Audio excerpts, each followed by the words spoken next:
শেরপুর ময়মনসিংহে বন্যার পানি ধীরে ধীরে কমছে। পানি নেমে যাওয়ায় বেরিয়ে আসছে ক্ষতচিহ্ন। এদিকে নিম্নাঞ্চলে এখনো পানিবন্দী লাখো মানুষ। তাদের দুর্ভোগ পৌঁছেছে চরমে। দেখা দিয়েছে খাবার ও সুপেয় পানির সংকট। নেত্রকোনায় উঁচু এলাকা থেকে পানি নেমে নতুন করে প্লাবিত হচ্ছে নিম্নাঞ্চল। এদিকে আকস্মিক বন্যায় ধান সহ বিভিন্ন সবজির ব্যাপক ক্ষতিতে দিশেহারা কৃষক পরিবারগুলো।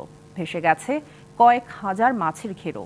বন্যায় শেরপুর ও ময়মনসিংহে এখন পর্যন্ত প্রাণ হারিয়েছেন 9 জন। 4 দিন পর রোদের দেখা মিলেছে সীমান্ত জেলা শেরপুরে। মহারশী, সোমেশ্বরী, চেল্লাখালী ও ভোগাই নদীর পানি কমেছে। এতে বেশ কিছু উঁচু এলাকা থেকে নেমে গেছে পানি। ভেসে উঠছে ক্ষয়ক্ষতির চিহ্ন। পুরা ঝিনাইগাতিতে যে অবস্থা, বাড়িঘর এটা তো পানি আমার এক কমর পানি ছিল এই জায়গায়। অনেকে ঘর খাট পালং যা আছে সব বাড়ে গেছে। কলকারখানা গেছে গা, পায়খানা গেছে গা, টিন গেছে গা, বেড়া বুড়ে গেছে গা, ঘরের মধ্যে পানি উঠছে, চিলের মধ্যে পানি উঠছে, আইনদি বাড়ি খাবার পাই না। এদিকে প্রান্তিক এলাকায় এখনো পানিবন্দী বহু মানুষ। আর্তনাদ বাড়ছে সুপেয় পানি ও খাবারের জন্য। বন্যায় শেরপুরে 50,000 হেক্টর জমির আমন ধান পানিতে তলিয়ে গেছে। নষ্ট হয়ে গেছে প্রায় 700 হেক্টর জমির বিভিন্ন সবজির আবাদ। ক্ষতিগ্রস্ত জেলার অন্তত 1.5 লাখ কৃষক। ভেসে গেছে কয়েক হাজার মাছের ঘের। বাড়িতে পানি, আমি যা পারি না, বাড়িতে খাওয়া পারি না, অন্য বাড়িতে আসলাম, আমি মধ্যে আছি। খারাপ হয়েছিল, কান্দা বাড়ি নাই, পানি সীমাহীন কষ্টে দিন কাটছে পাহাড়ি এলাকার 8টি ক্ষুদ্র নৃগোষ্ঠীর অন্তত 1000 পরিবারের।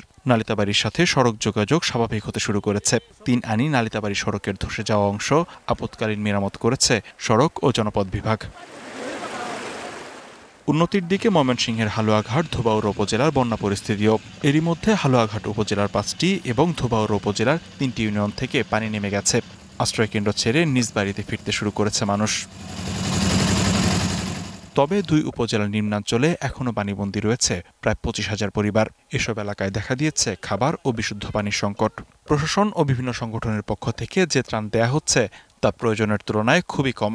গরু ছাগলের খাবার দিবার পারতাছি না। এই দা পিসারির মাছ গেছে, ফসল আদি গেছে। হঠাৎ করে পানি আইলো বাড়ি ঘর করতে পারন জানা, পাক করন জানা, পাক ঘর পানি। শুকনা খাবার খাইতেছি, মানে যে ঘর পাক শাক করা হইতো এই পানি। আমাদের চলার মতো কোনো রাস্তাঘাট বাসা নাই, কোনো দিকে আমরা যাইতে পারতেছি না। যমুনা স্মার্ট রেফ্রিজারেটর, স্মার্ট লাইফে স্মার্ট রেফ্রিজারেটর। নেত্রকোনায় উঁচু এলাকা থেকে পানি নেমে নতুন নিম্নাঞ্চল প্লাবিত হয়েছে। বারহাট্টা উপজেলার রায়পুর ইউনিয়নের বেশিরভাগ বাড়িঘরে নতুন করে পানি প্রবেশ করেছে।